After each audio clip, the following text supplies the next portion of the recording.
Gronk is the most underrated player at his position, despite the fact that he's tight end one off the board. I think he should be going about 8 picks higher than he is. But I think Give us a little Gronk love. I know you're huge on Gronk. I'm a New England fan. I want to hear this. I love this stuff. Come on I now. just, you look at Gronk and he had 18% target share last year, and he averaged, 18.8 PPR points per game, or DraftKings points per game, I should say. And, Brandon Cooks leaves 114 targets available.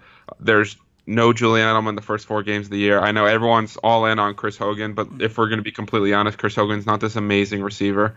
Burkhead and Michelle are both banged up right now. We'll see what happens. And the offense should run through Gronk. I mean, we see a guy that averages – we've seen him go for 1,500 yards and 15 touchdowns. That's well within his range of outcomes. And people don't draft him because they're scared he's going to get hurt. But he's played 14 or more games in 3 of the last 4 years.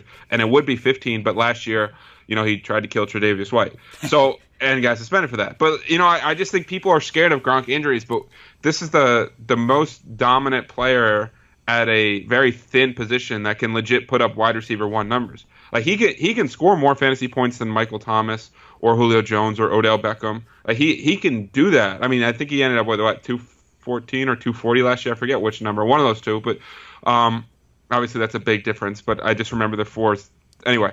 Yeah. But I just think that – and he's always gone in the first round. And now you get him in the second or third round, and that's a league-winning pick to me if he doesn't get hurt. And I'll take my chances on that. And my boldest prediction is that Gronk ends up as the number 1 overall pass catcher in terms of fantasy points this year.